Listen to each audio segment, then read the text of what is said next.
Il est toujours intéressant à la télé de regarder des émissions qui nous parlent de la science. Tout le monde est prêt? Ouais. Le présentateur? Moi ça va.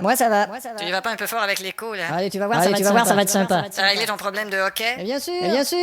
Alors attention, on y va, musique!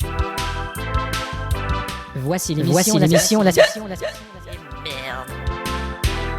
Et oui, bonsoir, c'est l'émission La Science et vous, émission de vulgarisation scientifique qui répond à toutes vos questions. Et nous avons ce soir le professeur Alfred. Bonsoir, professeur. Eh oui, c'est logique. La question la plus souvent répétée cette semaine, professeur, vu l'éventuelle surpopulation sur la Terre, est-il possible que nous puissions habiter un autre système solaire? C'est-à-dire que le mouvement giratoire de certains systèmes solaires est opposé au nôtre, ce qui explique la non-compatibilité de la biorhythmie humaine sur ces systèmes. Ah bon, d'accord.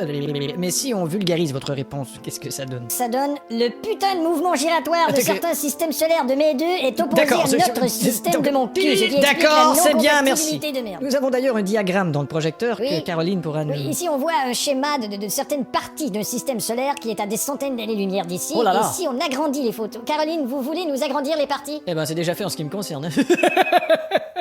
Il y a plus de musique? Eh ben quoi, la sono, t'as coupé la musique? C'est pas ma faute, il y a le CD qui est fini là. Et tu le remets au début, merde. Donc nous ne pourrions survivre dans ce système solaire. En fait, il y a peu de chances que l'on puisse survivre dans ce système solaire. Et ajouter à cela le manque d'atmosphère sur certaines planètes. Dis donc, la sono, qu'est-ce que c'est que ce truc? Tu m'as dit de remettre le disque au début. T'as déjà dit de jamais travailler avec des compiles. Oui, continuez, professeur. Cela me porte à penser que nous en reviendrons à nos premières expériences. C'est-à-dire envoyer des animaux à notre place. Ah, croyez-vous? Plutôt que des hommes. Mais si les effets sont concluants, peut-être les premiers hommes dans quelques années. Oui, Et mais tout de est-ce suite que- après, on pourrait commencer à envisager des cités. Mais n'est-ce pas un peu cruel? Qu'est-ce qu'une agence aérospatiale va faire si un animal est en train de souffrir dans l'espace ou quelque chose? Qu'est-ce qu'on fait? Eh ben, il faut l'abattre Oui, légitimement, mais est-ce qu'on peut le faire à une telle distance? en appuyant sur un simple bouton. Ah, vraiment? Et aujourd'hui, quand on bute une bête en orbite, il faut l'abattre au bouton. Quand on bute une bête en orbite, il faut l'abattre au bouton. Oui, c'est Elle est bonne celle-là.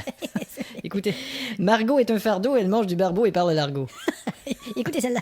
Paul qui a pas de poil appelle Pierre qui a pas de pelle, ils se disent qu'ils peuvent pas pelleter de poil. Écoute celle-là, Léo était là-haut et Léa était là. Léo et Léa étaient là-haut. Jeanne et Jean sont de gentils agents. Pisse encore, je pisse encore, puisse encore pisser mon corps. Le pervers père de Pierre perd son impervers. Ça suffit. D'accord, professeur, Oui. nous avons une question qui revient souvent aussi. Vous savez, l'attraction sur d'autres planètes, la gravité. Attention, l'attraction et la gravité sont un complément et non pas deux choses pareilles. Ah, vraiment? Comme par exemple, il peut y avoir une attraction sans gravité. Ah bon? Comme Euro Disney. C'est vraiment une attraction. Sans gravité. C'est ça. C'est pas grave d'aller à Euro Disney. Par contre, les danseuses nues sont une attraction assez grave. Ça peut le devenir, oui.